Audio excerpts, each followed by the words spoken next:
Queridos irmãos, queridas irmãs, uma boa noite. Eu vou repetir, evangelizador que sou, eu gosto de energia. Então, queridos irmãos e irmãs, uma boa noite. Agora, que a paz e o amor do Mestre Jesus possam envolver aos nossos corações, não só neste, mas em todos os passos da nossa caminhada. É com muita alegria que a gente retorna a essa casa de oração e trabalho, a qual sempre nos acolhe com tanto carinho e amor, e de alguma forma trazendo o abraço fraterno de todos aqueles que vivenciam a esfera do estudo e do trabalho na Federação Espírita Pernambucana. Eu costumo dizer aos amigos do Movimento Espírita que uma vez que a gente se vincula a uma casa, principalmente quando a gente passa a fazer um trabalho nesta casa, ela se faz uma extensão da nossa família. A casa espírita se faz uma extensão da nossa família. Mas da mesma forma, e aí esse talvez seja até um senso de responsabilidade, nós passamos a ser uma extensão da casa espírita. E aí eu brinco que a gente perde o CPF e a gente passa a ter um CNPJ, né?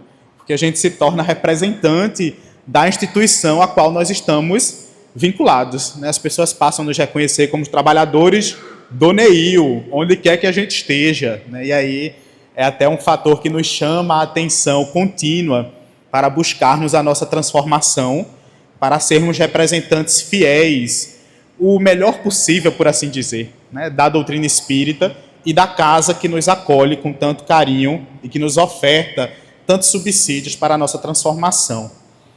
E bom, nesta noite temos aí como temática uma reflexão proposta em cima da parábola do semeador, que certamente é das parábolas mais conhecidas, né, das falas de Jesus, e inclusive é uma das parábolas que está presente no maior número de referências quando a gente olha para o Evangelho.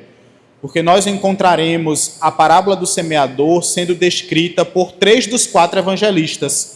Então, em todos os evangelhos sinóticos, que são os evangelhos de Mateus, de Marcos e de Lucas, nós encontraremos a parábola do semeador. Está no capítulo 13 do evangelho de Mateus, no capítulo 4 do evangelho de Marcos e no capítulo 8 do evangelho de Lucas. E ainda consta de um dos evangelhos apócrifos, que foram aqueles textos que a igreja, né, lá no seu princípio, não acolheu enquanto informação segura, e aí vislumbra-se num cenário para além das escritas bíblicas. E aí a gente os chama de evangelhos apócrifos, e existe um possível evangelho escrito por Tomé, e nesse evangelho, apócrifo que o é, consta também um texto similar ao dos evangelhos sinóticos, que fala desta parábola do semeador. Então nós temos uma temática subsidiada numa reflexão proposta enquanto fala do Cristo, que se vale, tamanha a sua dimensão e o seu valor espiritual, da escrita e reflexão de muitos autores do próprio Evangelho em si. E o nosso codificador, ele escolhe comentar esta passagem no capítulo 17 do Evangelho segundo o Espiritismo, que costumamos dizer que é um dos capítulos, como se houvesse hierarquia entre os capítulos do Evangelho, né? Porque todos são importantes, mas tem alguns capítulos que se destacam numa intensidade de reflexão contínua que nós precisamos fazer. E o capítulo 17 do Evangelho é um desses, né? O capítulo intitulado por Kardec de Sede Perfeitos, onde ele traz reflexões, tanto aquelas que são da sua escrita, que são os primeiros itens, quanto aquelas que vêm por orientação da espiritualidade. Kardec traz reflexões de tamanha importância e relevância para a nossa vigência enquanto espíritos imortais num processo encarnatório, na vivência material. É neste capítulo que Kardec começa refletindo sobre os caracteres da perfeição. Depois Kardec traz a reflexão do homem de bem, o famoso item do homem de bem. Kardec falará sobre os bons espíritas, sobre a perspectiva da nossa responsabilidade diante do Espiritismo. E o último texto de escrita de Kardec é um trecho de reflexão acerca da parábola do semeador. Porque Kardec irá colocar ele traz os textos, obviamente, do Evangelho, né? Ele traz a narrativa que consta no Novo Testamento, e logo em seguida ele faz um comentário muito curto em relação a essa parábola. Mas o começo do seu comentário já é de grandiosa valia, porque diz Kardec que na parábola do semeador nós encontraremos a dimensão profunda de todos os matizes, ou seja, de todos os direcionamentos que o Evangelho traz para o ser humano. É como se Kardec quisesse nos dizer que a parábola do semeador acaba sendo uma síntese dos ensinamentos do Cristo, daquilo que Jesus nos convida enquanto direcionamento, enquanto perspectiva que nós precisamos ter no traço da nossa evolução, no traço das nossas atitudes.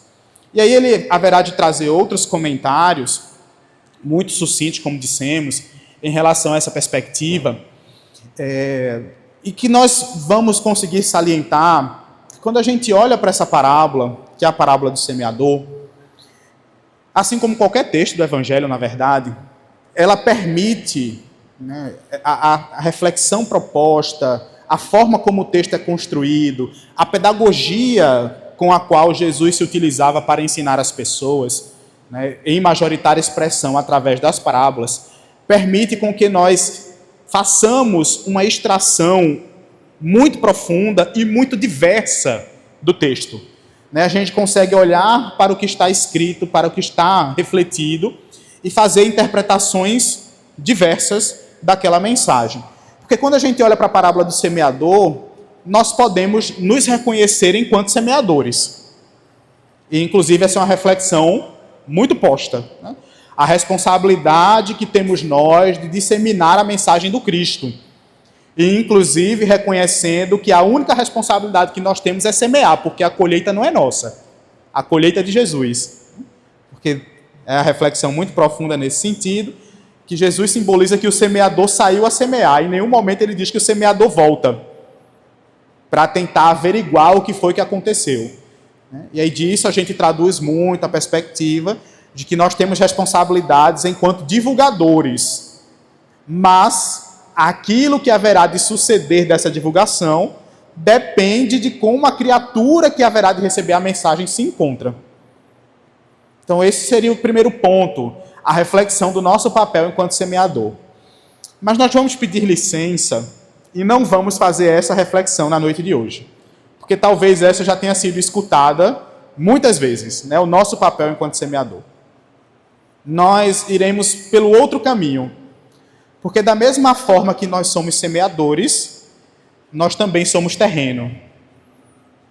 Então, da mesma forma que a gente pode olhar para a parábola do semeador e entender a nossa responsabilidade na atitude de semear, nós também haveremos de encontrar a reflexão de como estamos nós inseridos no processo de receptores da mensagem. O que é que estamos fazendo com a mensagem do Cristo nos nossos corações? Como é que ela tem encontrado guarida na nossa intimidade?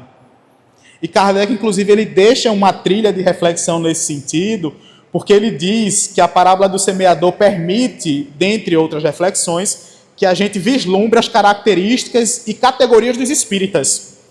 Que em vários textos Kardec haverá de pontuar que existem espíritas diferentes. Né? Porque tem aquele espírita que gosta do fenômeno, que só vê o fenômeno na doutrina. Tem aquele que já entende para além do fenômeno, mas não coloca em prática os ensinamentos, né? Ou seja, entende o impacto moral da doutrina, mas não executa esse impacto moral na sua vida. E tem efetivamente aqueles que vivenciam a totalidade do que a mensagem pede. Olhando o fenômeno, em fator de importância, claro, mas reconhecendo o impacto moral desse fenômeno e se transformando mediante esse impacto. Então, Kardec ele diz que a parábola do semeador também nos permite reconhecer dessa forma.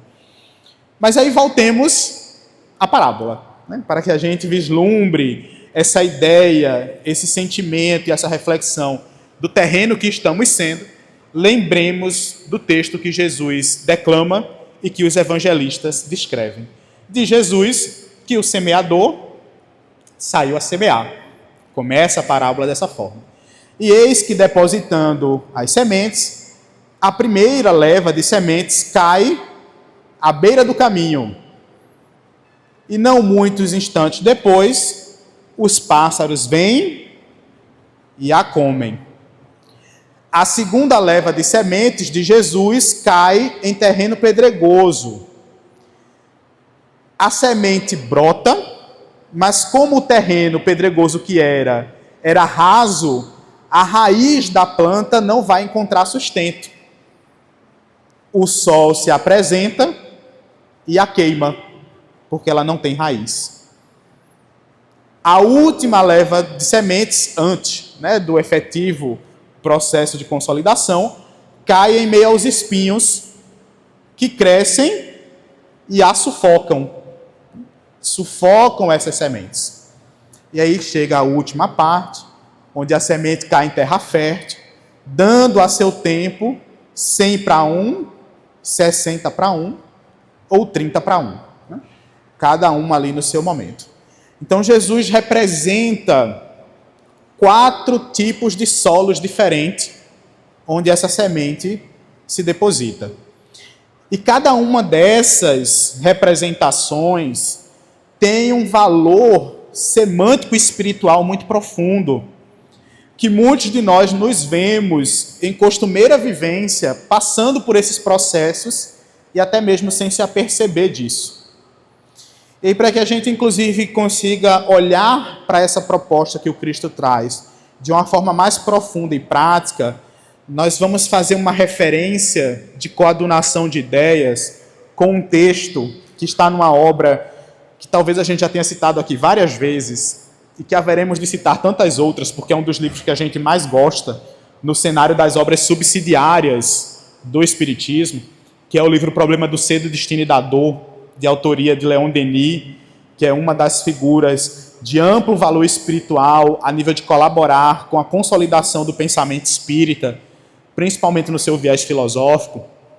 E neste livro, que é dividido em 3 partes, o problema do ser, o problema do destino e as potências da alma ou potencialidades da alma, no capítulo 22 da obra, que já está na 3ª parte, Leon Denis faz uma reflexão sobre uma das 6 potências da alma, na sua visão, obviamente, que é o livre-arbítrio, a condição de termos liberdade de escolha.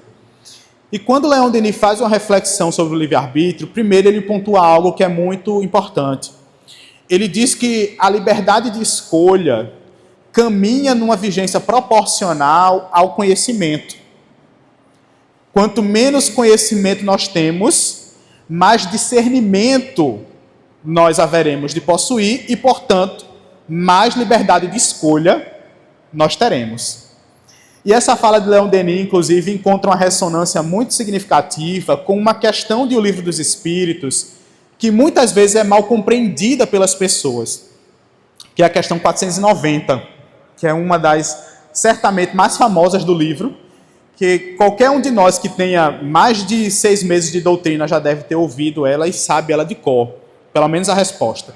Kardec pergunta aos espíritos: influem os espíritos em nossos atos e pensamentos?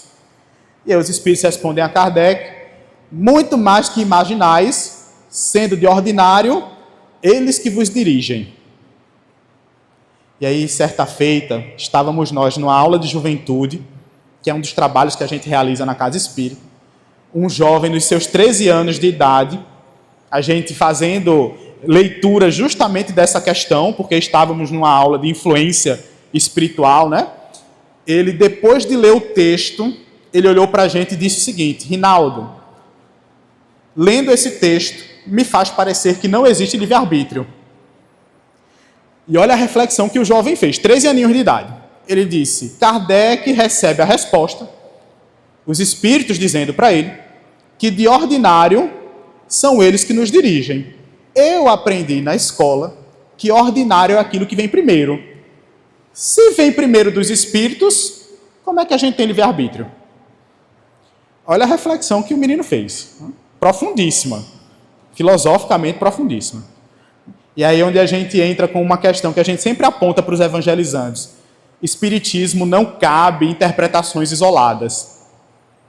A gente não consegue entender doutrina espírita apenas pegando uma frase e querendo interpretá-la no seu fator isolado. Não tem como. O Espiritismo nos pede abrangência, visão ampla, coadunação de ideias. Né? As coisas precisam se amarrar e fazer sentido. Porque essa resposta que os Espíritos dão a Kardec, ela tem total valor quando a gente reconhece a fala que, inclusive, o Leon Denis apresenta. Qual é a condição do mundo que nós habitamos? É um mundo de provas e expiações, um mundo onde majoritariamente os que aqui habitam são imperfeitos, muito mais materializados do que espiritualizados, com um conhecimento ainda muito pífio, muito superficial do que é a verdadeira essência do ser imortal que somos. Então isso nos faz, aí a gente volta à observação que o Leon Denis apresentou, que trouxemos anteriormente, né? Ele diz que quanto mais a gente conhece, mais livre nós somos para escolher. Como temos conhecimento muito parco, a gente muitas vezes não reconhece essa nossa liberdade de escolha. Não é que os espíritos tomem as decisões por nós. Não é isso. Porque, em última instância, a atitude é sempre nossa. Só que o que é que acontece é que, por termos ainda um conhecimento muito superficial da vida, na maior parte das vezes a gente caminha por atitudes baseadas em vontades que não eram nossas, mas que a gente acha que é. Porque a gente não encontrou ainda o valor de discernir por essa falta de conhecimento que o Leon Denis apresenta enquanto sendo valor essencial para as escolhas. E aí onde a gente coloca, inclusive a gente vai ver muito isso na casa espírita, a gente terceirizar os nossos problemas de forma muito costumeira para o obsessor, por exemplo. O quanto a gente não vê de número que chegam às casas espíritas de pessoas que dizem que estão passando por problemas e reconhecem o fator do problema no obsessor.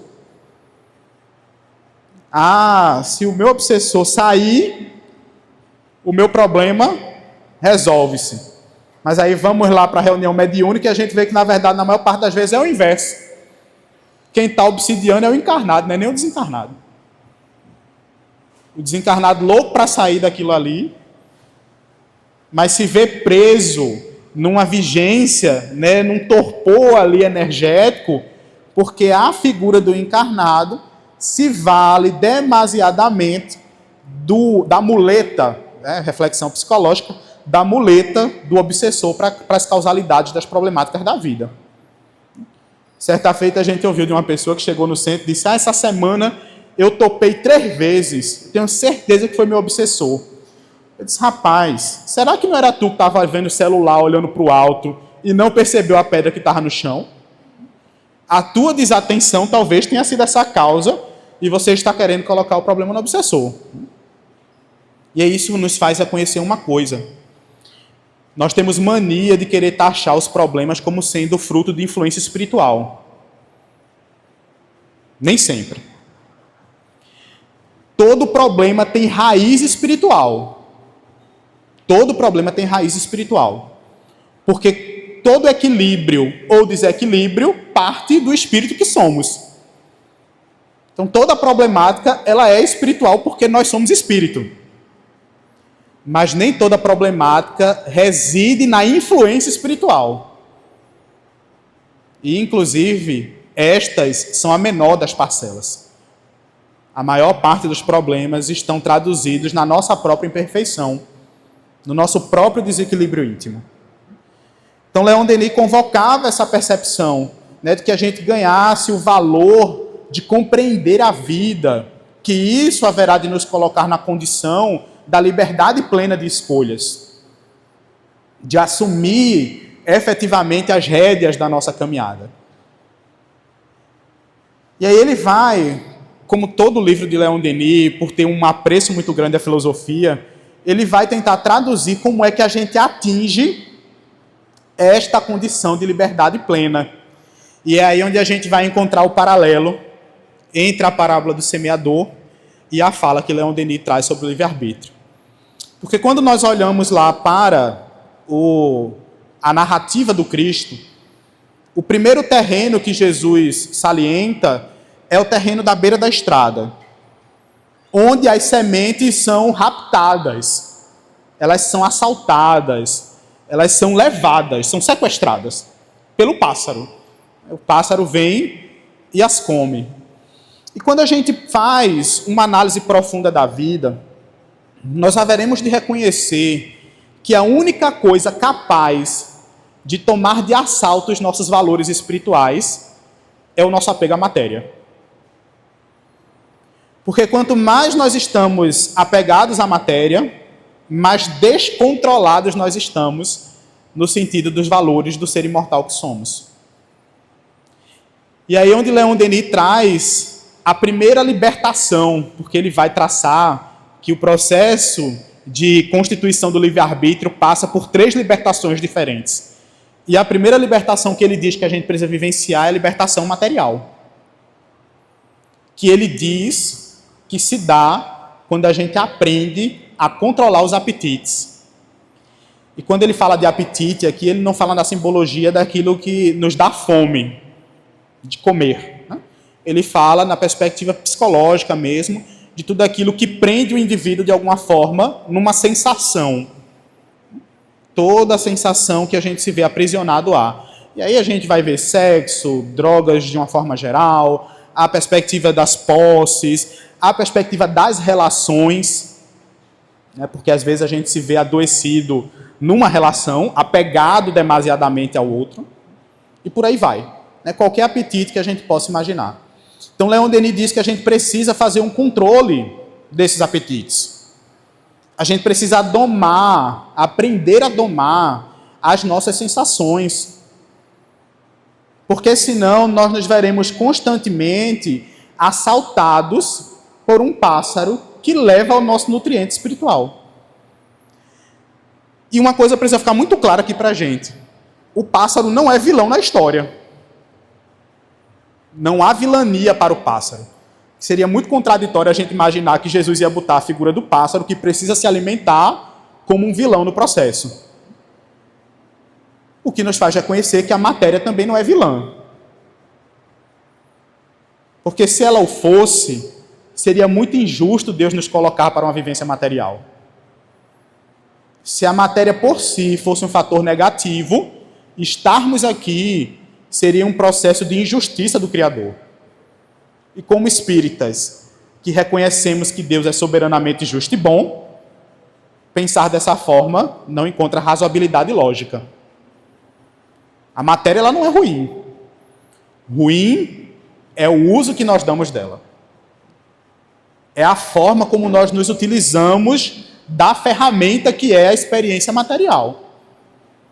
Porque nós podemos ser aqueles que aprendemos a viver de forma comedida, a compartilhar aquilo que temos de eventual supérfluo com o nosso semelhante,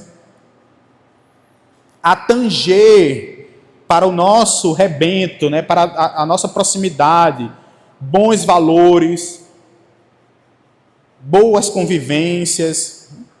Nós podemos ser esses, que olha para a vida como um instrumento de crescer, de evoluir, que agradece ao Pai por todas as oportunidades que Ele nos concede, ou a gente pode ser aquele que tudo é sinônimo de coisa ruim. Não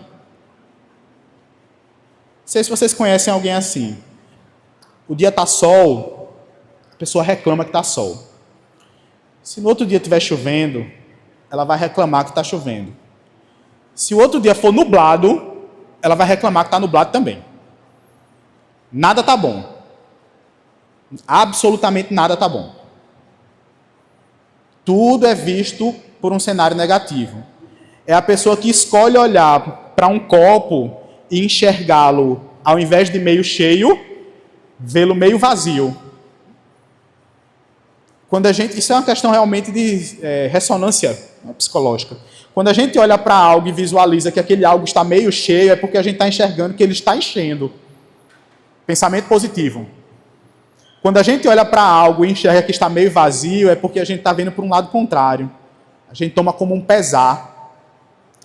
E isso é um fator tão preponderante na vida que hoje as ciências da saúde já consideram essa visualização enquanto fator preponderante no estabelecimento da harmonia ou da desarmonia biopsico e social, como define a Organização Mundial da Saúde, né? Saúde como sendo um completo bem-estar biológico, psicológico e social. E para a gente, enquanto espíritas, acrescentamos ainda o fator espiritual. Há um autor da área de saúde e espiritualidade, não é espírita, mas que ele é muito famoso nas suas reflexões, que é o Bruce Lipton, que escreveu um livro best-seller intitulado A Biologia da Crença. E nesse livro ele diz que, além do efeito placebo, que nós somos muito acostumados a ouvir sobre, né, que é aquele efeito muito presente nas pesquisas científicas, que o indivíduo que está testando um medicamento, mas que não toma o medicamento, né, ele está no grupo controle, mas a vontade dele, a fé dele é tão tamanha, que mesmo sem inocular a medicação, ele vê os efeitos positivos esperados daquela medicação. É o efeito placebo. Ele diz que existe também, nós precisamos considerar o efeito nocebo, que é quando os nossos pensamentos desfavorecem o nosso processo de equilíbrio. É quando as nossas energias vão trazer um impacto negativo para a estrutura orgânica que nos serve de morada. A ideia dele é genial, algo que o Espiritismo tem como base, mas ele conseguiu enxergar isso pela esfera da ciência. Porque é a realidade. A forma como a gente vislumbra a vida é o fator mais impactante do que a situação em si. Jesus já dizia isso. No meio do Sermão da Montanha, Mateus 6, mais ou menos ali por volta dos versículos 14, 15, se não nos falha a memória, ele vai dizer que os olhos são a candeia da alma. Se os teus olhos enxergam luz, é porque o teu coração é imerso em luz. Se os teus olhos, por sua vez, enxergam trevas, é porque o teu coração está imerso em trevas. Então Jesus já trazia essa simbologia de que a forma como nós estamos, intimamente falando, é um fator preponderante para aquilo que haverá de se operar no externo. Então nós vemos essa necessidade de controlar esses apetites na ideia que Leon Denis apresenta, para que a gente não se veja assaltado pelas inexpectativas, talvez, por aquilo que aconteça de supetão, ao qual nós não estávamos avisados de forma anterior, que, convenhamos, é como a vida é. A gente não tem um manual explícito e direto, né, no sentido de dizer o que é que vai acontecer a cada momento. A gente se vê muitas vezes pego de surpresa com as situações.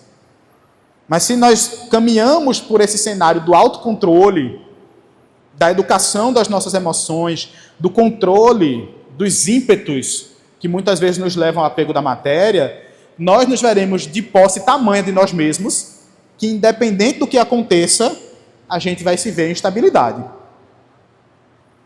A gente vai conseguir manter a tranquilidade e a harmonia do ser. Então é preciso que a gente se liberte materialmente. É preciso que a gente reconheça que este terreno do apego da materialidade, representado nessa primeira instância da parábola do semeador, é algo que, se caminharmos por ele, nós nos veremos em constante afastamento dos valores espirituais. O segundo terreno que Jesus representa é o terreno dos pedregulhos, onde nós vemos que a planta nasce, mas quando o sol ardente chega, por ela não ter sustento, não ter raiz profunda, ela se vê queimar. E das muitas reflexões que a gente poderia fazer sobre sustento, talvez a mais comum é que o sustentáculo do indivíduo, espiritualmente reconhecido, é a fé. Só que a fé que raciocina, a fé que entende, e não apenas a fé que brota de forma superficial. Porque esta, quando as dificuldades se apresentam, traduzido pelo sol ardente, ela morre. É uma fé que não consegue encarar todas as vicissitudes da vida, porque ela não encontra razoabilidade naquilo. Ela vai olhar para a dificuldade e talvez vai desconsiderar a essência e o valor daquela dificuldade. E é quando a gente começa, de alguma forma, a blasfemar perante o Criador, a dizer que Deus não é justo, porque a gente quer que as coisas aconteçam mediante os nossos desejos, quando, na verdade, a gente esquece que as coisas precisam acontecer diante das nossas necessidades. E estas, nós ainda não temos capacidade de reconhecer na profundidade.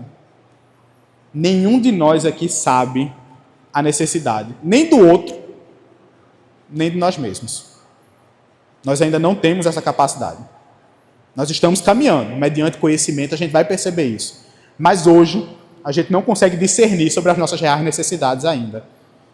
E é por isso que a gente precisa vislumbrar o crescimento e a solidificação de uma fé que se sustenta mediante a razão e que se submete, não de forma cega, mas de forma racional, àquilo que se opera enquanto convite do Criador para o nosso crescimento.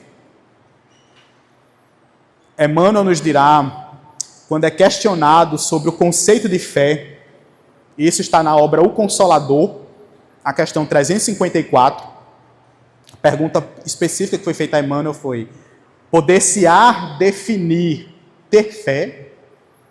E Emmanuel começa dizendo que ter fé é guardar em si a certeza plena do Criador. Olha que negócio profundo. A resposta é longa, a gente vai destacar só outro ponto, porque ele dirá ainda que fé, a fé que raciocina, é nós sairmos da condição de dizer eu creio, para assumir a condição de dizer eu sei.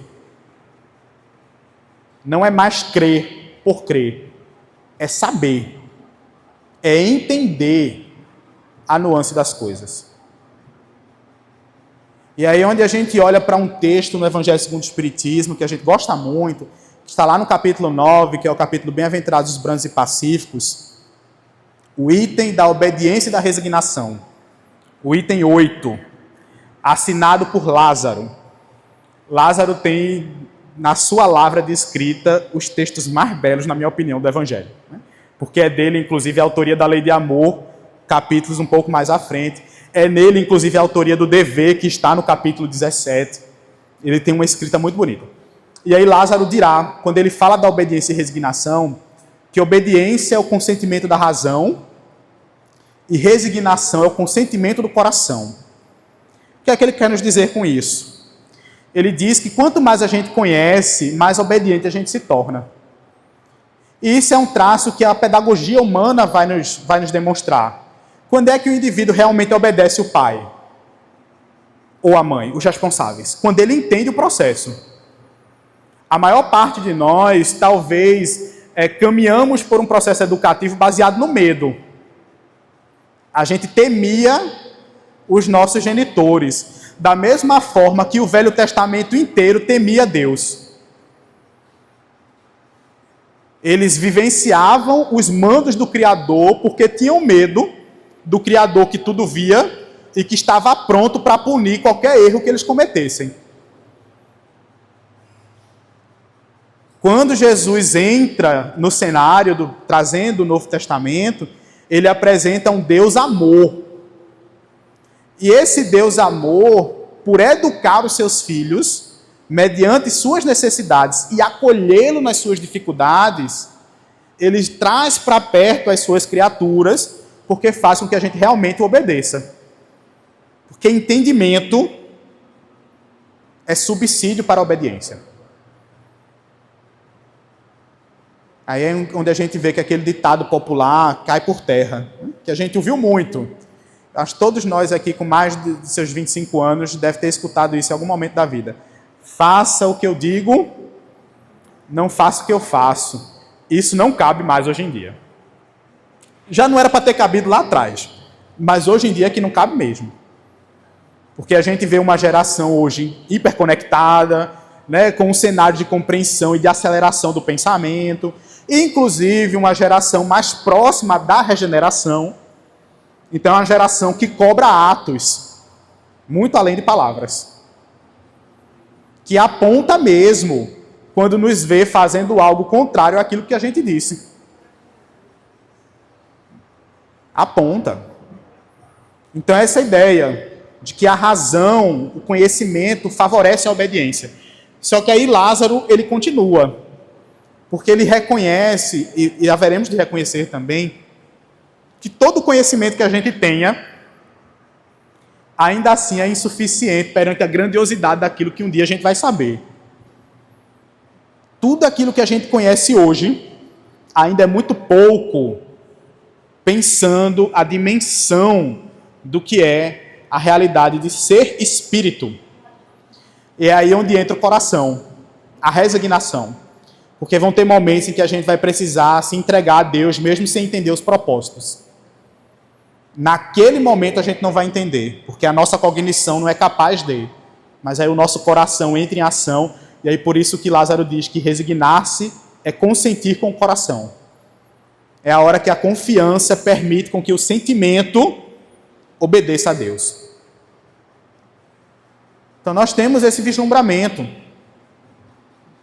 de conhecer o cenário, de aprofundar-se no cenário, que vai permitir com que a raiz da nossa planta, representando a nossa fé, ela sustente-se, porque ela vai aprofundar-se. Ela vai buscar Deus. Joana de Anjos, ela usa um termo, que é um termo inclusive da teosofia, nem é um termo propriamente espírita, mas ela fará uso do termo, principalmente no livro Evangelho, Jesus e o Evangelho à luz da psicologia profunda, que é o termo deutropismo, ou psicotropismo superior. Palavra meio complexa, mas ela reside numa ideia muito simples. Da mesma forma que a planta busca água, e aí a gente estuda isso na botânica, né, o tropismo, que é quando a gente faz a análise de para onde a raiz vai para buscar nutriente. Então tem o tropismo, geotropismo positivo ou negativo, dependendo da característica da planta. Da mesma forma que a raiz busca água, o ser humano busca Deus. É a condição do deutropismo. Nós buscamos Deus. Então a nossa raiz, a nossa fé, ela vai buscar o Criador. Mas a gente precisa entender que esta fé precisa estar num terreno que dê condição dela brotar. Porque a gente pode se esforçar ao máximo. Se o terreno não é consolidado, não vai achar água. Não acha água. Então a gente precisa cuidar desse sentimento que subverte e direciona a nossa fé. A gente precisa cuidar dessa base que sustenta a nossa fé. Para que, independente da dificuldade que se apresente, independente do sol ser a pino de meio-dia, ou ser do início da manhã ou do fim da tarde, a nossa planta, a nossa fé não morra. Ela se sustente. E aí é onde entra a última parte do processo desta libertação, né? Que aí, só voltando rapidinho, porque a gente não citou, né? O Leon Denis falará que essa libertação intelectual que ele chama, que é a segunda libertação, que é quando a gente permite com que a nossa razão se amplie, se dá mediante o conhecimento da verdade. E Jesus já dizia isso. Conhecereis a verdade, e a verdade vos libertará. Quem narra é o evangelista João, no capítulo 8, versículo 32 do seu evangelho. Quanto mais conhecimento temos das coisas, quanto mais a gente entende da criação, mais a gente encontra substância e subsídio para o desenvolvimento da nossa fé, permitindo com que ela resista às dificuldades da vida, com que a gente saiba enfrentar as vicissitudes e seguir adiante, tomando dela o aprendizado que ela nos convida. Entendendo que, por mais que a gente queira, muitas vezes não vai ser da forma como a gente quer. Porque assim a gente foi acostumado a pensar que Deus escreve certo por linhas tortas, mas na verdade Deus escreve certo por linhas retas. Quem enxerga as linhas tortas somos nós. Pela nossa incompreensão, pela nossa falabilidade ainda. Nós é que enxergamos as linhas tortas. Aí, às vezes, a gente quer endireitar as linhas, achando que Deus está escrevendo errado, quando, na verdade, é aquele caminho que a gente precisa trilhar, o caminho mais propício para a nossa evolução moral. E aí, por último, nós vemos Jesus simbolizar o terreno dos espinhos, onde as sementes caem, possivelmente brotam, porque sementes conseguem brotar em cima de outras plantas, mas os espinhos crescem e sufocam a planta. E sufocam por quê? Porque a coíbem da luz do sol, que é essencial para que uma planta sobreviva. Porque sem luz solar, a planta não faz o seu processo químico interno que produz o seu alimento, porque as plantas são autossuficientes desde que elas tenham água e luz. Na medida correta, obviamente, né? Porque a luz solar permite com que ela faça o processo famosíssimo da fotossíntese, onde ela consegue se alimentar e, pela generosidade de Deus, ainda alimenta a gente, né? Porque emite o oxigênio, que é essencial para a nossa respiração celular. Então, quando a gente olha para essa passagem, nós vemos sementes que são sufocadas porque lhes faltam algo que é de essência.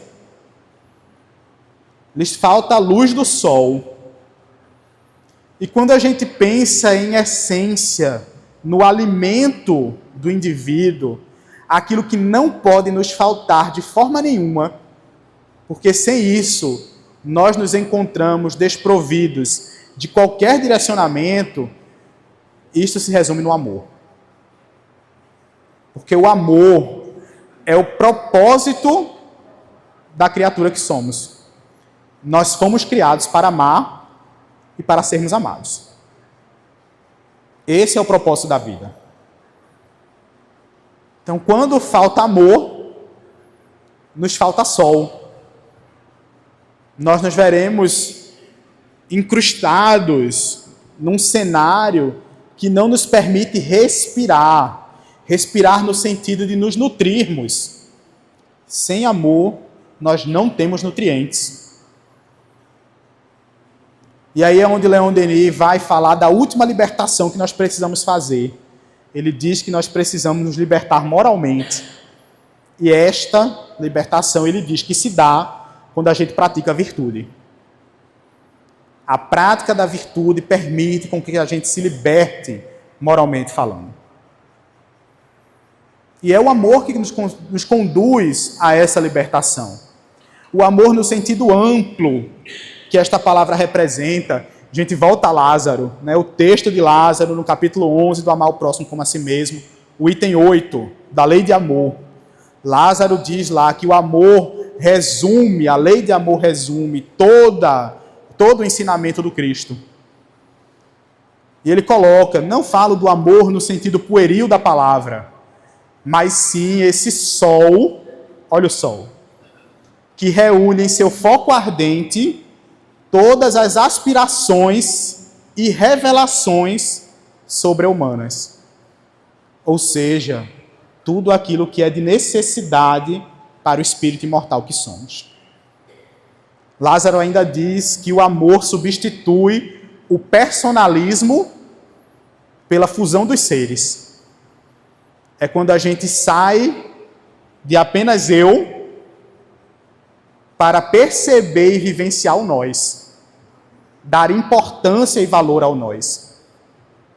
E ele ainda coloca que quando Jesus entoou a palavra amor, e essa é uma das frases no Evangelho segundo o Espiritismo que a gente acha mais bela, os povos sobressaltaram-se de alegria e os mártires, ébrios de esperança, desceram aos circos.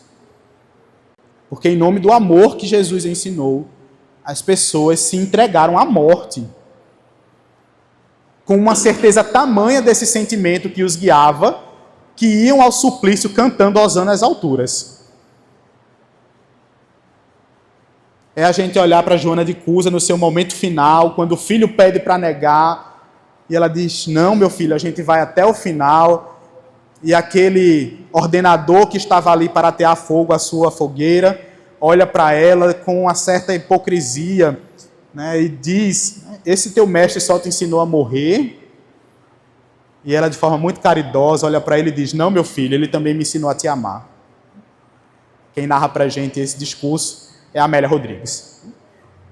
Ele também me ensinou a te amar. E é aí onde a gente vê que a nossa busca é essencial, o propósito de aqui estarmos é amarmos.